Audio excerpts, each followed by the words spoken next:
உலக புகழ்பெற்ற ஆக்ஸ்போர்ட் பல்கலைக்கழகத்தில் தந்தை பெரியார் படத்தை முதலமைச்சர் மு க ஸ்டாலின் திறந்து வைத்தார். தொழில் முதலீடுகளை ஈர்ப்பதற்காக இங்கிலாந்து சென்றுள்ள முதலமைச்சர் மு க ஸ்டாலின் லண்டனில் உள்ள ஆக்ஸ்போர்ட் பல்கலைக்கழகத்தில் நடந்த கருத்தரங்கில் கலந்து கொண்டார். அப்போது தந்தை பெரியாரின் உருவப்படத்தினை திறந்து வைத்து தென்னக மயக்கம் தீர்த்த சுயமரியாதை இயக்கம் குறித்த 2 நூல்களை வெளியிட்டு சிறப்புரையாற்றினார். பெரியார் படத்தை திறந்து வைத்ததில் பூரிப்படைவதாக முதலமைச்சர் தெரிவித்தார். சுதந்திர இந்தியாவின் மிகப்பெரிய பொருளாதார சீர்திருத்தங்களில் ஒன்றாக ஜிஎஸ்டி அமைந்துள்ளதாக பிரதமர் மோடி தெரிவித்துள்ளார். ஜிஎஸ்டி சீர்திருத்தங்களால் 2 விதமான நன்மைகள் ஏற்படும் எனவும் அவர் குறிப்பிட்டுள்ளார். ஒருபுறம் பொதுமக்களின் பணம் மிச்சப்படுத்தப்படுவதுடன் மறுபுறம் நாட்டின் பொருளாதாரம் பலப்படுத்தப்படும் என பிரதமர் மோடி தெரிவித்துள்ளார். ஜிஎஸ்டி சீர்திருத்தத்தால் சிறிய ரக கார்களின் விலை கணிசமாக குறையவுள்ளது. 4 மீட்டர் நீளத்திற்கு குறைவாக 1200 சிசி திறன் கொண்ட சிறிய கார்களுக்கான ஜிஎஸ்டியை 28 விழுக்காட்டிலிருந்து 18% ஜிஎஸ்டி கவுன்சில் குறைத்துள்ளது. இதனால் ஷோரூமில் 5 லட்சம் ரூபாய்க்கு விற்கப்படும் கார்களுக்கான விலை 62,500 ரூபாய் வரையும் குறையும் சூழல் ஏற்பட்டுள்ளது. குறிப்பாக ஜிஎஸ்டி குறைப்பால் வேகனார் மற்றும் ஆல்டோ ரக கார்கள் கணிசமாக விலை குறையும் என மாருதி சுசுகி தலைவர் ஆர்.சி. பார்கவா தெரிவித்துள்ளார். ஆல்டோ ரக கார் 40,000 ரூபாய் முதல் 50,000 ரூபாய் வரையிலும், வேகனார் ரக கார் 60,000 ரூபாய் முதல் 67,000 ரூபாய் வரை விலை குறையும் என்றும் தெரிவித்துள்ளார். ஐபிஎல் கிரிக்கெட் டிக்கெட் மீதான ஜிஎஸ்டி 28 விழுக்காட்டிலிருந்து 40 விழுக்காடாக உயர்ந்துள்ளது. 5-18 விழுக்காடு ஜிஎஸ்டி அடுக்குகளுடன் சிறப்பு வரி விதிப்பாக 40% வரி அறிமுகம் செய்யப்பட்டுள்ளது. இதன் மூலம் ஐபிஎல் டிக்கெட் கட்டணம் உட்பட 38 பொருட்களின் விலை அதிகரிக்க உள்ளது. ஐபிஎல் டிக்கெட்டுக்கு தற்போது வரை 28 விழுக்காடு ஜிஎஸ்டி வசூலிக்கப்பட்டு வந்த நிலையில் அதனை 40% மத்திய அரசு உயர்த்தியுள்ளது. இதனால் 1000 ரூபாய் மதிப்பிலான ஐபிஎல் டிக்கெட்டின் விலை இனி 1400 ரூபாயாக அதிகரிக்கும். அலங்காநல்லூர் ஜல்லிக்கட்டில் திமுக அரசு டோக்கன் சிஸ்டம் கொண்டு வந்து உள்ளூர் மக்களுக்கு முன்னுரிமை வழங்காமல் ஊழல் செய்து வருவதாக எதிர்க்கட்சித் தலைவர் எடப்பாடி பழனிசாமி குற்றம் சாட்டியுள்ளார். சோழவந்தான் சட்டமன்ற தொகுதிக்குட்பட்ட வாடிப்பட்டியில் பரப்புரை மேற்கொண்டவர் இயற்கை சீற்றத்தால் சேதமடைந்த பயிர்களுக்கு இந்தியாவிலேயே அதிக நஷ்டீடு வழங்கியது அதிமுக அரசுதான் என்றார். அதிமுக அரசு ஆட்சிக்கு வந்தால் தாலிக்கு தங்கம் திட்டம் மீண்டும் தொடங்கப்படும் என்றும் உறுதியளித்தார். அதிமுகவில் அதிருப்தியில் இருப்பதாக கூறப்படும் அக்கட்சியின் மூத்த தலைவரும் சட்டமன்ற உறுப்பினருமான செங்கோட்டையன் இன்று செய்தியாளர்களை சந்தித்து மனம் திறக்கிறார். ஈரோடு மாவட்டம் கோபிச்செட்டிப்பாளையத்தில் உள்ள அதிமுக அலுவலகத்தில் காலை 9 மணி அளவில் செய்தியாளர்களை சந்திக்கும் அவர் ஒருங்கிணைந்த அதிமுகவை வலியுறுத்துவார் என்று தகவல் வெளியாகியிருக்கிறது. கட்சியில் தனக்கு முக்கியத்துவம் கொடுக்கப்படாதது குறித்தும் செங்கோட்டையன் மனம் திறந்து பேசுவார் என்றும் எதிர்பார்க்கப்படுகிறது. 3 நாட்கள் தொடர் விடுமுறை காரணமாக சென்னையில் இருந்து லட்சக்கணக்கான மக்கள் சொந்த ஊர்களுக்கு புறப்பட்டுச் சென்றதால் தாம்பரம் ஜிஎஸ்டி சாலையில் கடும் போக்குவரத்து நெரிசல் ஏற்பட்டது. ஓணம் பண்டிகை மற்றும் மிலாது நபி இன்று கொண்டாடப்படுகிறது. அத்துடன் சனி ஞாயிறு வார விடுமுறை என்பதால் சென்னையில் இருந்து லட்சக்கணக்கானோர் தங்களது சொந்த ஊர்களுக்கு புறப்பட்டுச் சென்றனர். இதனால் சென்னை குரோம்பேட்டை முதல் பெருங்கடத்தூர் வரை வாகனங்கள் அணிவகுத்து நின்றன. மிலாடி நபி தொடர் வார விடுமுறையொட்டி ஆமினி பேருந்துகளில் கூடுதல் கட்டணம் வசூலித்தால் அபராதம் விதிக்கப்படும் என தமிழக போக்குவரத்து துறை தரப்பில் எச்சரிக்கை விடுக்கப்பட்டுள்ளது. கூடுதல் கட்டண வசூலிப்பை தடுக்க சிறப்பு குழு அமைக்கப்பட்டுள்ளதாகவும் தெரிவிக்கப்பட்டுள்ளது. அதேபோல அனுமதி இல்லாமல் இயங்கும் ஆமினி பேருந்துகளை சிறைபிடிக்கவும் உத்தரவிடப்பட்டுள்ளது. புதுச்சேரியில் இருந்து மது பாட்டில்களோடு கடலூருக்கு திரும்ப முயன்றவர்கள் காவல்துறை சோதனையில் சிக்கி மதுபானங்களை இழந்தனர்.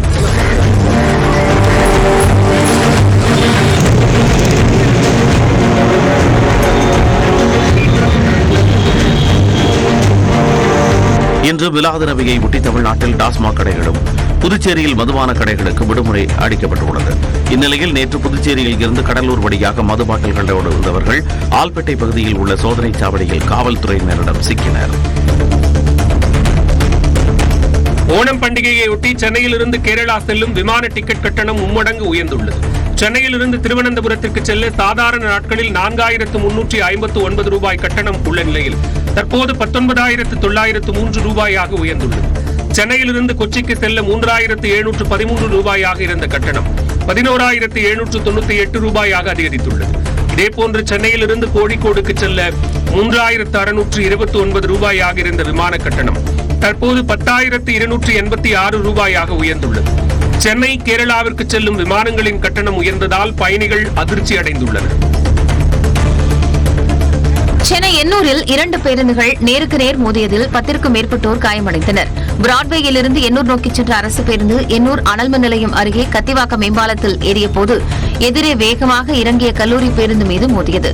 பலத்த காயமடைந்த அரசு பேருந்து ஓட்டுநர் சங்கருக்கு ஸ்டான்லி அரசு மருத்துவமனையில் தீவிர சிகிச்சை அளிக்கப்பட்டு வருகிறது. இதனிடையே கல்லூரி பேருந்து இயக்கிய ஓட்டுநர் குடிபோதையில் இருந்ததாக கூறப்படும் நிலையில் விசாரணை நடைபெற்று வருகிறது. தேசிய தரவரிசை பட்டியலில் மாநில பல்கலைக்கழகங்கள் பிரிவில் சென்னை அண்ணா பல்கலைக்கழகம் 2வது இடத்தை பிடித்துள்ளது.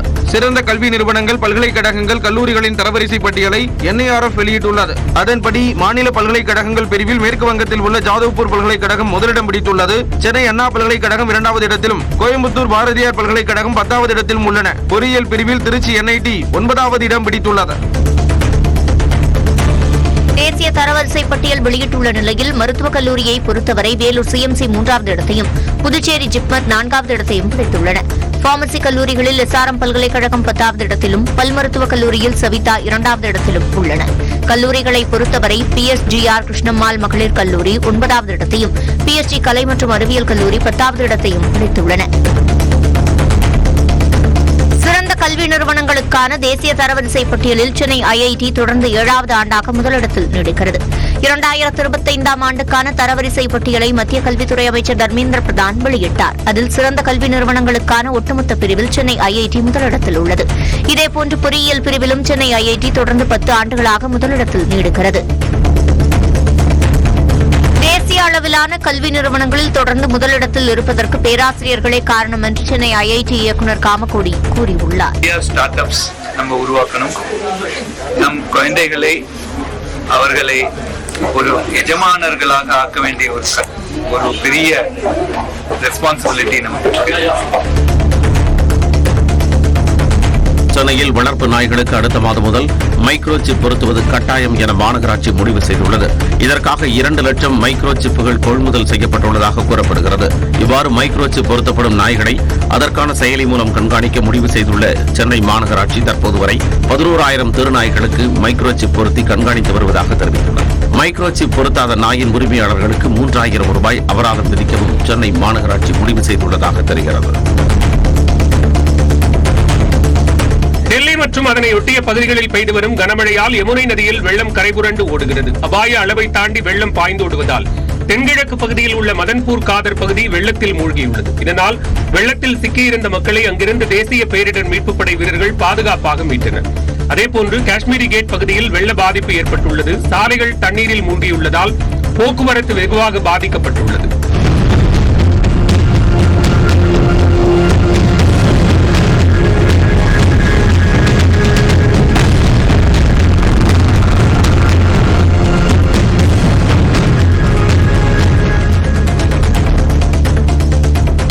காரணமாக டெல்லியில் உள்ள மேம்பாலத்தில் ராட்சத பள்ளம் ஏற்பட்டுள்ளது. தொடர் கனமழையால் டெல்லியில் கிருஷ்ணா மேனன் பார்க், ஃபெரோஷா கோட்லா உள்ளிட்ட பிரதான சாலைகள் மோசமடைந்து காணப்படுகின்றன. இதனால் வாகன ஓட்டிகள் அவதியடைந்து வருகின்றனர். இந்நிலையில் ஆலிப்பூர் காவல் நிலைய எல்லைக்கு உட்பட்ட தேசிய நெடுஞ்சாலையில் உள்ள மேம்பாலத்தில் திடீரென்று பள்ளம் ஏற்பட்டுள்ளது. அப்போது அவ்வழியாக சென்ற ஆட்டோ விபத்தை சந்தித்தது. ஹரியானாவின் குருகிராமில் உள்ள சுரங்கப்பாதையில் தேங்கிய மழைநீரில் சிறுவர்கள் ஆனந்த குளியலிட்டு ஆட்டம் போட்டனர். தொடர் மழையால் ராஜீவ் சவுக் பகுதியில் உள்ள சுரங்கப்பாதையில் குடம் போல தண்ணீர் தேங்கியது. இதனால் அவ்வழியாக செல்ல போக்குவரத்திற்கு தடை விதிக்கப்பட்டுள்ளது. இந்த நிலையில் அதே பகுதியைச் சேர்ந்த சிறுவர்கள் நீச்சல் குளத்தில் குளிப்பது போல குளித்து மகிழ்ந்தனர்.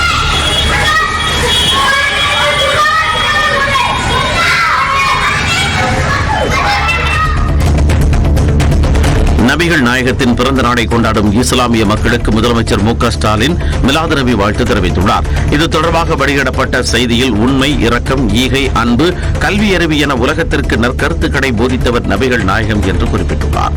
சிறுபான்மை சமூகத்திற்கு சமூக பொருளாதார நிலையை உயர்த்த திமுக அரசு செயலாற்றி வருகிறது என்றும், தமிழ்நாட்டில் CAA நடைமுறைப்படுத்தப்படாது என்றும் துணிச்சலோடு அறிவித்தது திமுக அரசு என்றும் முதலமைச்சர் கூறியுள்ளார்.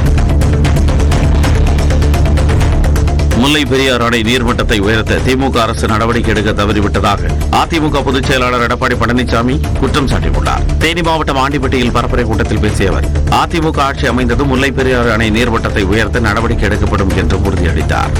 கூட்டணி என்பது திராவிட முன்னேற்ற கழகம் திமுக குடும்பத்திற்கு, திரு ஸ்டாலின் குடும்பத்திற்கு ஆட்சி அதிகாரம் வருவதற்காகத்தான் இந்தியா கூட்டணியில் அங்க வைக்கின்றார்கள். இந்த முல்லை பெரியார் பிரச்சனையை தீர்ப்பதற்காக அல்ல, இந்த தேனி மாவட்டத்தில் இருக்கின்ற ஆண்டிப்பட்டியில் தொகுதியில் இருக்கின்ற மக்களுக்காக குரல் கொடுக்கவில்லை. அதிமுக பொதுச் செயலாளராக எடப்பாடி பழனிசாமி தேர்வு செய்யப்பட்டதை எதிர்த்த வழக்கை சென்னை உயர்நீதிமன்றம் நிராகரித்துள்ளது. அதிமுக பொதுச் செயலாளராக இபிஎஸ் தேர்வானதையும் அதிமுக பொதுக்குழு தீர்மானங்களையும் எதிர்த்து சூரியமூர்த்தி என்பவர் தொடர்ந்த வழக்கை நிராகரிக்க கோரி எடப்பாடி பழனிசாமி தாக்கல் செய்த மனு கடந்த ஜூலை மாதம் சென்னை உரிமையியல் நீதிமன்றம் தள்ளுபடி செய்தது. அதனை எதிர்த்து சென்னை உயர்நீதிமன்றத்தில் எடப்பாடி பழனிசாமி தரப்பில் மேல்முறையீடு செய்யப்பட்டது. இந்த வழக்கை விசாரித்த நீதிபதி பாலாஜி எடப்பாடி பழனிசாமி தரப்பின் வாதங்களை ஏற்று சூரியமூர்த்தியின் வழக்கை நிராகரிக்க மறுத்த உரிமையியல் நீதிமன்ற உத்தரவை ரத்து செய்து உத்தரவிட்டார். அதிமுக குறித்து விமர்சிப்பதை தவிர்க்க வேண்டும் என்று பாஜக நிர்வாகிகளுக்கு உள்துறை அமைச்சர் அமித்ஷா அறிவுறுத்தியுள்ளதாக தகவல் வெளியாகியுள்ளது. டெல்லியில் மத்திய உள்துறை அமைச்சர் அமித்ஷாவை தமிழக பாஜக நிர்வாகிகள் சந்தித்து ஆலோசனை மேற்கொண்டனர். அப்போது அதிமுகவையோ அதன் தலைவர்களையோ பாஜக நிர்வாகிகள் யாரும் விமர்சிக்க வேண்டாம் என்று அமித்ஷா அறிவுறுத்தியதாக தகவல் வெளியாகியுள்ளது. மேலும் அதிமுக பாஜக கூட்டணியை வலுப்படுத்தி ஒன்றிணைந்து செயல்பட வேண்டும் என்று கூறியதாகவும் தெரிகிறது. பாஜக தலைமை மீது எந்தவித அதிருப்தியும் இல்லை என அக்கட்சியின் முன்னாள் மாநில தலைவர் அண்ணாமலை விளக்கமளித்துள்ளார். சென்னையில் செய்தியாளர்களிடம் பேசிய அவர் இதனை தெரிவித்தார். என்னை பார்த்தா தலைமையில் அதிருப்தி இருக்கிற மாதிரி தெரியுது. அதெல்லாம் இல்லைங்கன்னா வேலை பளு, அதே நேரத்தில் கட்சியில் இருக்கக்கூடிய தலைவர்களுக்கு நான் முறையாக தெரியப்படுத்தி இருந்தேன். என்னால் அந்த கூட்டத்தில் பங்கேற்க இயலாது, எனக்கு இந்த நிகழ்வுகள்லாம் இருக்கு அப்படின்னு முதல்ல நான் சொல்லியிருந்தேங்கன்னா, அதே நேரத்தில் அமித்ஷாஜி அவர்கள்ட்டையும் தொலைபேசி மூலமாக நேற்று நான் பேசியிருக்கேன். இது ஒரு பெரிய இஷ்யூ கிடையாதுங்கன்னா, களத்திலையும் தலைவர்கள் இருக்கணும், அது முக்கியம். தமிழ்நாட்டில் பாஜக கூட்டணியில் பிரச்சனைக்குரியவர்கள் இருப்பதாக அண்ணாமலை விமர்சித்துள்ளார். பிரச்சனைக்குரியவர்களும் இருக்கிறாங்க, அதெல்லாம் அதை பொறுத்து நான் பிரச்சனை இங்க சரி செய்யப்படும் இங்க சரி செய்யப்படும் பேசலீங்கன்னா, டிஸ்பரேட் குரூப்பிங்ஸ், அதாவது வேறு வேறு மனோபாவம் இருக்கக்கூடிய, சித்தாந்தம் இருக்கக்கூடிய குரூப்பிங்ஸ் என்டிஎல் இருக்கும் பொழுது காமன் எய்ம், காமன் கோல் என்ன? திமுக தலைமையிலான ஆட்சி இங்க இருக்கிறத நாம 2026 வீட்டுக்கு அனுப்பணும் அப்படிங்கிறது. அதனால் பிரச்சனைகள் இருக்குது இல்லை நான் சொல்லிங்கன்னா, ஆரம்பத்திலிருந்து இருக்கக்கூடிய பிரச்சனைகள் தான், அதெல்லாம் வருகின்ற காலத்தில் களையும் என்கின்ற நம்பிக்கை. பாஜக அணியில் இருந்தால் மிகப்பெரிய தோல்வியை தடுவோம் என்ற அச்சத்தில் டிடிவி தினகரன் அந்த கூட்டணியை விட்டு வெளியேறி இருப்பதாக காங்கிரஸ் மாநில தலைவர் செல்வ பெருந்தகை விமர்சித்துள்ளார்.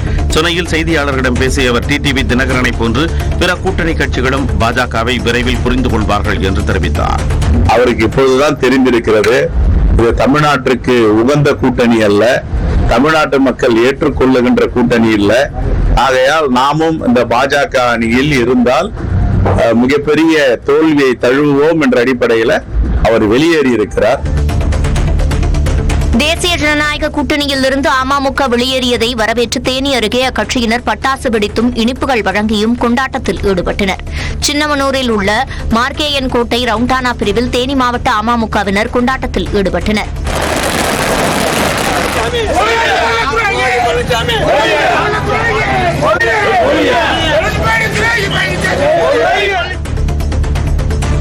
தொண்டர்கள் விரும்பும் கூட்டணி விரைவில் அறிவிக்கப்படும் என பாமக தலைவர் அன்புமணி தெரிவித்துள்ளார். சேலத்தில் தொண்டர்கள் முன் உரையாற்றிய அவர் இவ்வாறு கூறினார். 4 மாசம் தான் பொறுத்துங்க, அப்ப நம்ம ஆட்சி தான்.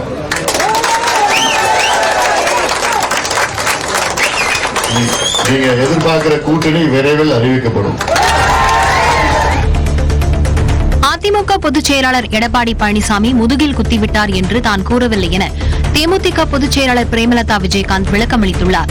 மேல்மருவத்தூரில் செய்தியாளர்களிடம் பேசிய அவர் தனது முதல் சுற்றுப்பயணம் வெற்றிகரமாகவும் மக்களுடைய ஆதரவோடும் மிக சிறப்பாக நடைபெற்றதாகவும் கூறினார். அண்ணனை பத்தி, எடப்பாடியாரை பற்றி நான் சொன்னதாக மிக தவறான ஒரு செய்தி தொலைக்காட்சிகளை பரவுது. அது தவறான ஒரு விஷயம். எங்க கட்சி நிர்வாகிகள் ஆலோசனை கூட்டத்தில் நாங்கள் கலந்துரையாடுவோம். அப்ப அவங்க கேட்கிற கேள்விக்கு நான் பதில் சொல்லுவோம். நான் அண்ணன் எடப்பாடியாரை பற்றி அப்படி சொல்லவே கிடையாது. இது தவறான ஒரு விஷயம். தாவேக தலைவர் விஜய் செப்டம்பர் 13ஆம் தேதி முதல் தமிழ்நாடு முழுவதும் சுற்றுப்பயணம் மேற்கொள்ள உள்ளதாக தகவல் வெளியாகியுள்ளது. தமிழ்நாடு சட்டமன்ற தேர்தலுக்கு சில மாதங்களே உள்ள நிலையில் அரசியல் தலைவர்கள் சுற்றுப்பயணம் மேற்கொண்டு மக்களை சந்தித்து வருகின்றனர். அந்த வகையில் தமிழக வெற்றிக் கழக தலைவர் விஜய் வரும் 13ஆம் தேதி முதல் தமிழ்நாடு முழுவதும் மக்கள் சந்திப்பு நிகழ்வுகளில் ஈடுபட திட்டமிட்டுள்ளதாக தகவல் வெளியாகியுள்ளது. விஜயின் சுற்றுப்பயணம் 10 வாரங்களாக திட்டமிடப்பட்டுள்ளதாகவும் 3 கட்டங்களாக பயணத்தை மேற்கொள்ள முடிவு செய்துள்ளதாகவும் தெரிகிறது. ஹைதராபாத்தில் விநாயகருக்கு படைக்கப்பட்ட லட்டு 51,77,777 ரூபாய்க்கு ஏலத்தில் விற்பனை செய்யப்பட்டது. விநாயகர் சதுர்த்தியை ஒட்டி ஹைதராபாத் முழுவதும் பிரம்மாண்டமான உயரத்தில் விநாயகர் சிலைகளை அமைத்து பூஜைகள் செய்து வருகின்றனர். அவ்வாறாக ராயதுர்கத்தில் உள்ள மை ஹோம் வளாகத்தில் வைக்கப்பட்ட விநாயகர் சிலைக்கு சமர்ப்பிக்கப்பட்ட லட்டு ஏலம் விடப்பட்டது. அதை கம்மம் மாவட்டத்தைச் சேர்ந்த கணேஷ் பெரும் தொகை கொடுத்து வாங்கியுள்ளார். ஏலத்தில் வாங்கிய லட்டை விவசாய நிலத்தில் தூவினால் நல்ல விளைச்சல் கிடைக்கும் என்ற நம்பிக்கையே இதற்கு காரணம் என்று கூறப்படுகிறது. துலீப் கோப்பை கிரிக்கெட் தொடரில் தமிழ்நாடு வீரர் ஜெகதீசன் சதம் விளாசியுள்ளார். தென்மண்டல அணிக்கு எதிரான போட்டியில் வடக்கு மண்டல அணி டாஸ் வென்று பந்து வீசியது. தென்மண்டல அணியின் தொடக்க வீரராக களமிறங்கிய தமிழ்நாட்டைச் சேர்ந்த விக்கெட் கீப்பர் ஜெகதீசன் சதம் விளாசினார். முதல் நாள் ஆட்ட நேர முடிவில் தென்மண்டல அணி 3 விக்கெட் இழப்பிற்கு 297 ரன்கள் சேர்த்துள்ள நிலையில் ஜெகதீசன் 148 ரன்களுடன் களத்தில் உள்ளார். இந்தியா உள்ளிட்ட நாடுகளுக்கு விதிக்கப்பட்ட வரிகள் சட்டவிரோதம் என்ற நீதிமன்றத்தின் தீர்ப்பை எதிர்த்து ட்ரம்ப் அரசு அமெரிக்க உச்சநீதிமன்றத்தில் மேல்முறையீடு செய்துள்ளது. இந்திய பொருட்களுக்கு 50% வரி விதிக்கப்பட்டதை எதிர்த்து அமெரிக்க நீதிமன்றத்தில் தொடரப்பட்ட வழக்கை விசாரித்த நீதிபதி அவசர கால அதிகார சட்டங்களை கொண்டு ட்ரம்ப் வரி விதிப்பை அதிகரித்தது சட்டவிரோதம் என தெரிவித்தது. இந்நிலையில் நீதிமன்றத்தின் தீர்ப்பை எதிர்த்து அமெரிக்க அரசு உச்சநீதிமன்றத்தில் மேல்முறையீடு செய்துள்ளது. அந்த மனுவில் அமெரிக்கா விதித்துள்ள வரி அதிகப்படியானது அல்ல என்றும் உக்ரைனில் அமைதியை ஏற்படுத்தும் வகையில் அரசு மேற்கொண்ட பொருளாதார நடவடிக்கை என்றும் தெரிவிக்கப்பட்டுள்ளது. இந்தியா அமெரிக்கா இடையிலான உறவு வலுவாக இருப்பதாக மத்திய அமைச்சர் பியூஷ் கோயல் தெரிவித்துள்ளார். நியூஸ் 18 குழும ஆசிரியர் ராகுல் ஜோஷிக்கு பேட்டியளித்தவர் இந்தியா அமெரிக்கா நட்புறவு குறித்த விமர்சனங்கள் தற்காலிகமானவை என்றார். நட்பு நாடுகளான இந்தியா அமெரிக்கா இடையிலான உறவு தொடர்ந்து வளரும் என்றும் வர்த்தக ஒப்பந்தம் குறித்து சில மாதங்களில் முடிவு எட்டப்படும் என்றும் உறுதியளித்தார்.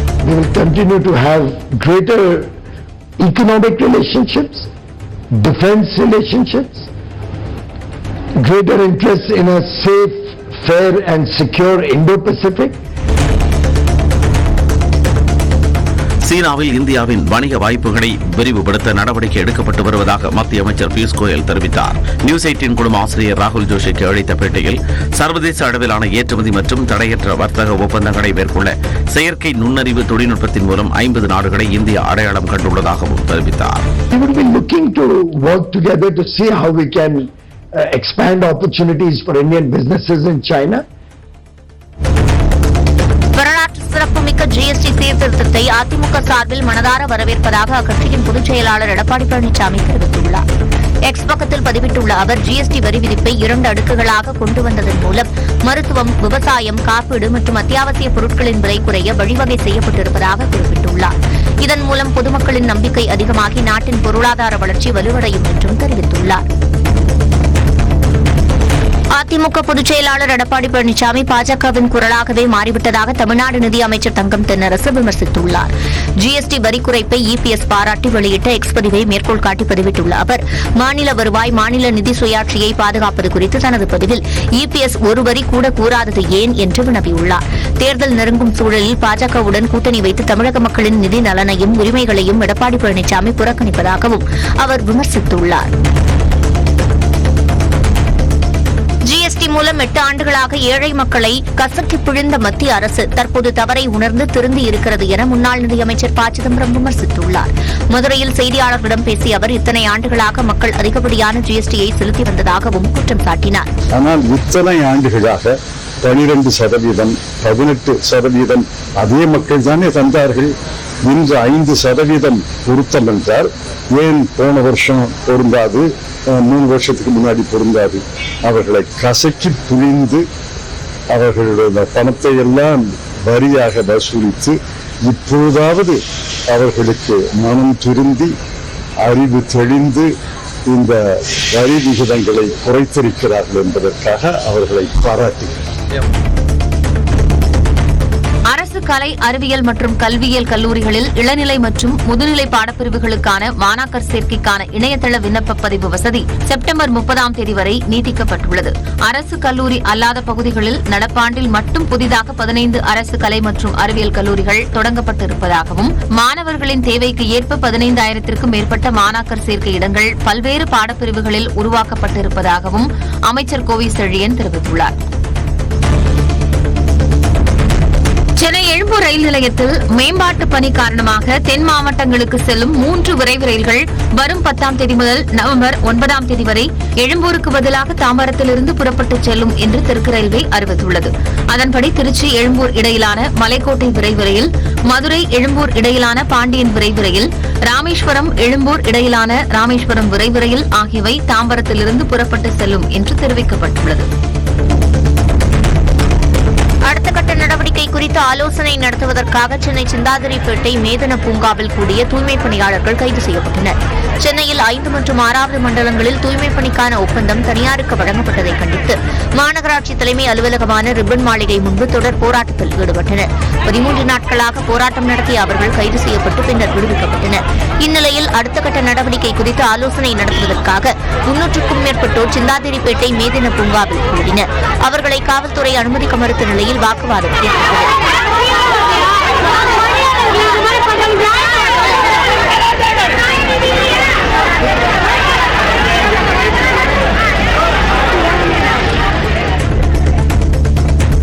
பூந்தமல்லி முதல் சுங்குவாச்சத்திரம் வரையிலான மெட்ரோ ரயில் பணிகளுக்கு முதல் கட்டமாக 2126 கோடி ரூபாய் நிதி ஒதுக்கீடு செய்து தமிழக அரசு உத்தரவிட்டுள்ளது. பூந்தமல்லி முதல் பரந்தூர் விமான நிலையம் வரையிலான மெட்ரோ ரயில் திட்டத்திற்கு தமிழக அரசு ஏற்கனவே ஒப்புதல் அளித்துள்ள நிலையில் முதற்கட்டமாக பூந்தமல்லி முதல் சுங்குவாச்சத்திரம் வரை 27.9 கிலோமீட்டர் தூரத்திற்கு மெட்ரோ பணிகளை மேற்கொள்ள நிதி ஒதுக்கீடு செய்யப்பட்டுள்ளது. நிலம் கையகப்படுத்துதல், உயர் மேம்பாலம் அமைத்தல் உள்ளிட்ட பணிகளுக்காக 2126 கோடி ரூபாய் நிதி வழங்கப்பட்டுள்ளது. சமீபத்தில் சென்னை விமான நிலையம் முதல் கிளாம்பாக்கம் வரை மெட்ரோ விரிவாக்க பணிக்காக 1964 கோடி ரூபாய் ஒதுக்கீடு செய்தது குறிப்பிடத்தக்கது. கோவையில் குறிப்பிட்ட சில கடைகளில் மட்டும் தேநீர் மற்றும் காஃபியின் விலை உயர்ந்துள்ளதாக பொதுமக்கள் வருத்தம் தெரிவிக்கின்றனர். கடந்த 1ஆம் தேதி முதல் சென்னையில் தேநீர் காஃபியின் விலை உயர்த்தப்படுவதாக சில கடை உரிமையாளர்கள் அறிவித்தனர். இந்நிலையில் கோவையில் சில கடைகளில் தேநீர் விலை 15 ரூபாயிலிருந்து 20 ரூபாயாகவும், காஃபி விலை 20 ரூபாயிலிருந்து 26 ரூபாயாகவும் உயர்த்தப்பட்டுள்ளது. பால் விலை அதிகரித்ததாக கூறி இந்த விலை உயர்வு அமல்படுத்தப்பட்டுள்ளதாகவும் அது ஏற்புடையதல்ல என்றும் பொதுமக்கள் கருத்து தெரிவிக்கின்றனர். இப்போ ஒரு லிட்டருக்கு மீன் 5 ரூபாய் ஏறி இருக்கு. இவங்க ஒரு டீக்கே ஏத்துறாங்க. ஒரு டீல வந்து ஒரு லிட்டருக்கு வந்து 14 டீ போடலாங்க. அப்ப 14 போது என்ன இதாச்சுங்க? திருவள்ளூர் அருகே நிலக்கரி சாம்பல் கழிவுகளை ஏற்றி வரும் லாரிகளை தடை செய்ய கோரி பொதுமக்கள் சாலை மறியலில் ஈடுபட்டதால் போக்குவரத்து பாதிக்கப்பட்டது. அரியன்வாயல் பகுதி வழியாக வடசென்னை அனல் மின் நிலையத்தில் இருந்து நிலக்கரி சாம்பல் கழிவுகளை ஏற்றிக்கொண்டு நாள்தோறும் நூற்றுக்கணக்கான லாரிகள் வந்து செல்கின்றன. அளவுக்கு அதிகமான சாம்பலை ஏற்றிச் செல்வதால் சுற்றுச்சூழல் பாதிக்கப்படுவதுடன் மூச்சு திணறல், கண் எரிச்சல் ஏற்படுவதாக கூறி மக்கள் மறியலில் ஈடுபட்டனர்.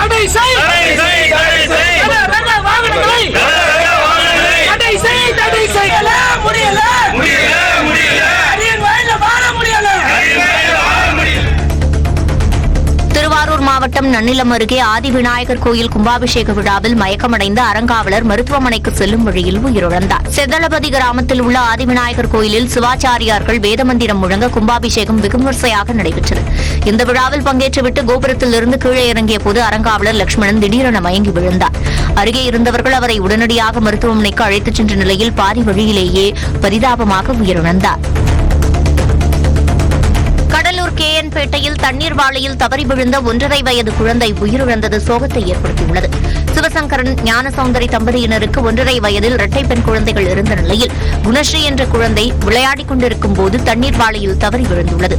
குழந்தையை காணாத பெற்றோர் அங்குமிங்கும் தேடிய நிலையில் தண்ணீர் வாளியில் சுயநினைவின்றி கிடந்த குழந்தையை மீட்டு கடலூர் அரசு மருத்துவமனைக்கு கொண்டு சென்றனர். அங்கு பரிசோதித்த மருத்துவர்கள் குழந்தை ஏற்கனவே இறந்துவிட்டதாக தெரிவித்தனர். சென்னையை அடுத்த ஆவடியில் தண்ணீர் வாளியில் விழுந்து 8 மாத குழந்தை உயிரிழந்தது சோகத்தை ஏற்படுத்தியுள்ளது. ராஜீவ்காந்தி தெருவைச் சேர்ந்த காந்தாமேரி தனது மூத்த மகளை அங்கன்வாடியில் இருந்து அழைத்து வர சென்றிருந்தார். 8 மாத பெண் குழந்தையை பாட்டி சொர்ணத்திடம் பார்த்துக் கொள்ளும்படி விட்டுச் சென்றுள்ளார். சொர்ணம் அசந்து தூங்கிய நேரத்தில் குழந்தை கழிவறை அருகே வைத்திருந்த தண்ணீர் பக்கெட்டில் தவறி விழுந்து உயிரிழந்தது. இதுகுறித்து காவல்துறையினர் விசாரித்து வருகின்றனர். அரியலூர் அருகே விராட் கோலியை அவதூறாக பேசியதாக ரோஹித் சர்மாவின் ரசிகரை கொலை செய்த நபருக்கு ஆயுள் தண்டனை விதிக்கப்பட்டுள்ளது. பொய்யூர் கிராமத்தைச் சேர்ந்த ரோஹித் சர்மாவின் ரசிகரான விக்னேஷ் 2022ஆம் ஆண்டு ஐபிஎல் சீசனின் போது விராட் கோலி குறித்து அவதூறாக பேசியதாக கூறப்படுகிறது. இதனால் ஆத்திரமடைந்த விராட் கோலியின் ரசிகரான தர்மராஜ் விக்னேஷை கிரிக்கெட் பேட்டால் அடித்து கொலை செய்ததாக புகார் எழுந்தது. இந்த வழக்கில் தற்போது தீர்ப்பளித்துள்ள அரியலூர் மாவட்ட முதன்மை நீதிமன்றம் தர்மராஜுக்கு ஆயுள் தண்டனையும் 25,000 ரூபாய் அபராதமும் விதித்து உத்தரவிட்டுள்ளது.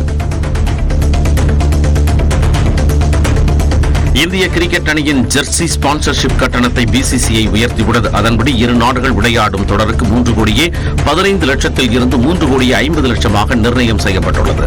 இதேபோல ஐசிசி நடத்தும் உலகக்கோப்பை போன்ற பொதுவான தொடருக்கு 1.5 கோடி கட்டணம் நிர்ணயம் செய்யப்பட்டுள்ளது. அடுத்த 3 ஆண்டுகளுக்கான ஒப்பந்த விண்ணப்பம் வெளியிடப்பட்டுள்ள நிலையில் இந்த கட்டண உயர்வு மூலம் பிசிசிக்கு 400 கோடி ரூபாய் கூடுதலாக கிடைக்கும் என மதிப்பிடப்பட்டுள்ளது.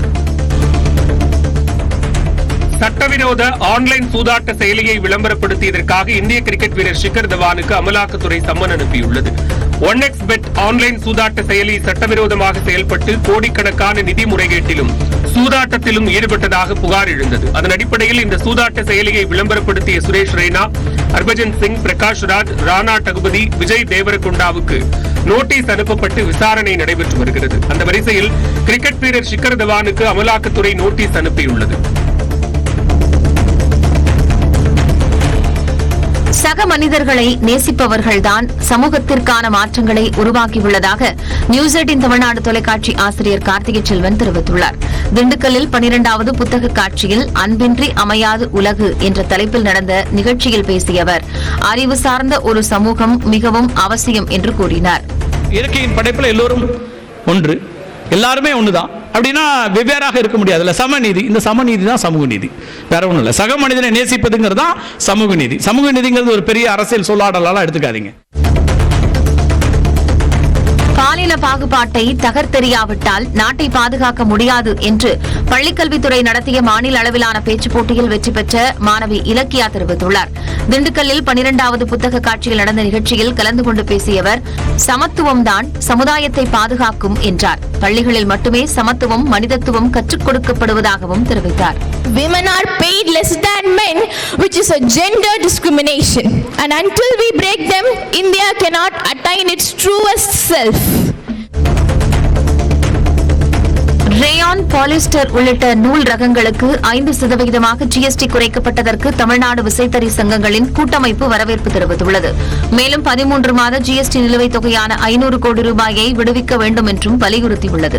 தொழில் முதலீட்டுக்கான தொகை எங்களுக்கு கிடைச்சதுன்னா இன்னும் சிறப்பாக இந்த தொழிலை செய்யறதுக்கும், இந்த தொகை இல்லாம பல லட்சம் தொழிலாளர்களுக்கு வேலைவாய்ப்பு வழங்க முடியாம பல பேர் தொழிலை விட்டு போனவங்க மீண்டும் இந்த தொழிலுக்கு வரக்கூடிய சூழல் ஏற்படும் என்பதை மத்திய அரசுக்கு கவனத்துக்கு கொண்டு வருவதோடு, திருவள்ளூர் ஒருங்கிணைந்த நீதிமன்றத்திற்கு விடுக்கப்பட்ட வெடிகுண்டு மிரட்டலால் பரபரப்பு ஏற்பட்டது.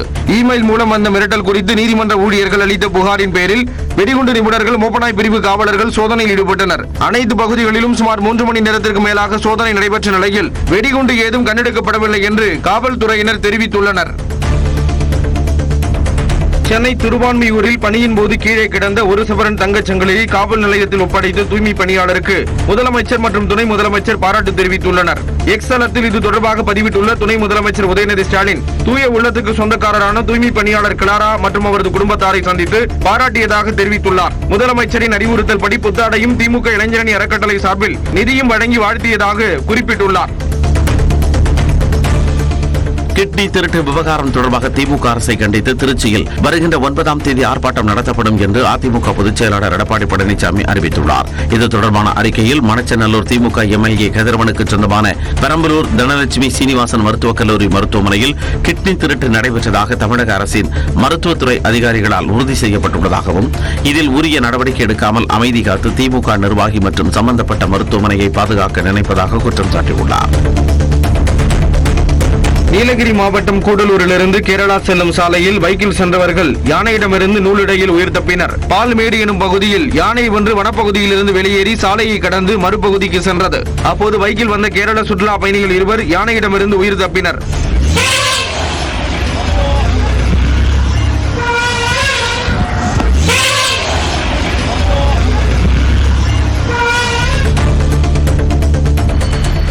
ஓசூரில் பழுதான நிலையில் இருந்த மேம்பாலம் 76 நாட்களுக்கு பின் சரி செய்யப்பட்டு திறக்கப்பட்டது. கடந்த ஜூன் மாதம் பேரிங்குகள் பழுது காரணமாக விரிசல் ஏற்பட்ட நிலையில் மேம்பாலத்தில் வாகன ஓட்டிகளுக்கு தற்காலிகமாக மாற்று வழி ஏற்பாடு செய்யப்பட்டது.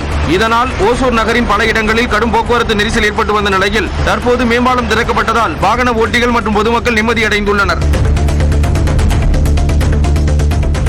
இந்திய அணியின் முன்னாள் வீரர் அமித் மிஸ்ரா அனைத்து வித கிரிக்கெட் போட்டிகளில் இருந்து ஓய்வு பெறுவதாக அறிவித்துள்ளார். சுழற்பந்து வீச்சாளரான இவர் இந்திய அணிக்காக 22 சர்வதேச டெஸ்ட் போட்டிகள், 36 ஒருநாள் போட்டிகள் மற்றும் 10 T20 போட்டிகளில் விளையாடியுள்ளார். கடந்த 2008ஆம் ஆண்டு ஆஸ்திரேலியாவுக்கு எதிரான டெஸ்ட் போட்டியில் அறிமுகமான அமித் மிஸ்ரா IPL தொடரில் இருமுறை ஹாட்ரிக் விக்கெட்டுகள் வீழ்த்தியுள்ளார்.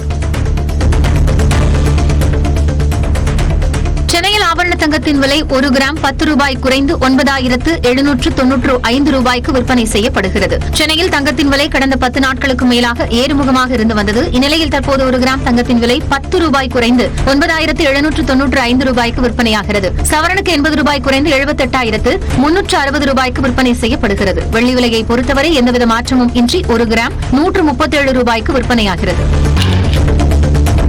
கலிபோர்னியாவில் பரவி வரும் காட்டுத்தீயை கட்டுப்படுத்தும் பணி தீவிரமாக நடைபெற்று வருகிறது. டுலும்னி வனப்பகுதியில் சுமார் 6,800 ஏக்கர் நிலங்களில் உள்ள அரிய வகை மரங்கள், செடிகள் தீக்கிரையாகின. தீ வேகமாக பரவுவதால் வனத்தை ஒட்டி வசித்து வரும் மக்கள் அங்கிருந்து வெளியேறினர்.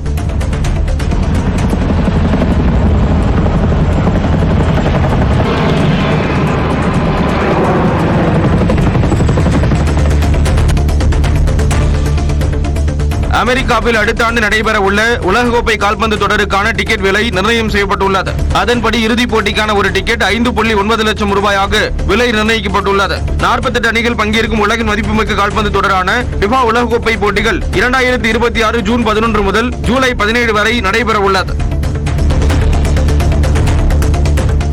உக்ரைனில் குடியிருப்புகளில் பற்றி எரிந்த தீயை தீயணைப்பு வீரர்கள் கட்டுக்குள் கொண்டு வந்தனர். புதன்கிழமையன்று ஒடிஷாவில் உள்ள குடியிருப்புகள் மீது ரஷ்யா வான்வழி தாக்குதல் நடத்தியதாக கூறப்படுகிறது. இந்நிலையில் கட்டடங்களில் ஏற்பட்ட தீயை வீரர்கள் கட்டுக்குள் கொண்டு வந்தனர். இதில் வீட்டு உபயோகப் பொருட்கள் மற்றும் வாகனங்கள் சேதமடைந்தன.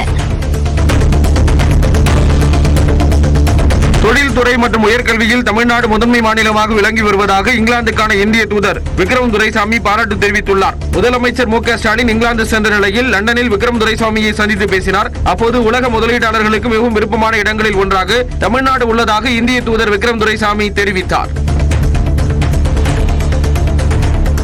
கடலூரில் அனைத்து துறை சார்பில் சுனாமி பாதுகாப்பு ஒத்திகை தத்ரூபமாக நடைபெற்றது. சொத்திக்குப்பம், பரங்கிப்பேட்டை மீன் இறங்கு தளம் ஆகிய பகுதிகளில் மாவட்ட நிர்வாகம் சார்பில் நடைபெற்ற ஒத்திகையில் வருவாய், காவல், தீயணைப்பு, மருத்துவம் என அனைத்து துறையினரும் பங்கேற்றனர். சுனாமி ஏற்பட்டால் எவ்வாறு செயல்பட வேண்டும் என்று அவர்கள் செயல்முறை விளக்கம் அளித்தனர்.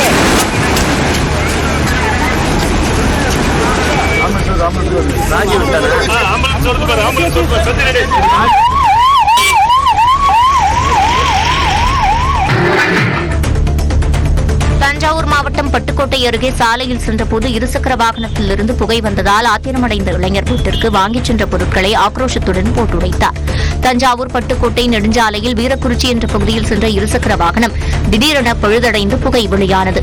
இதனால் செய்வதறியாமல் திகைத்த இருசக்கர வாகன ஓட்டி தான் வைத்திருந்த பூ மாலைகளை வாகனத்தின் மீது போட்டு தேங்காய் உடைத்து ஆக்ரோஷமாக செயல்பட்டது அப்பகுதி மக்களிடையே பதற்றத்தை ஏற்படுத்தியது.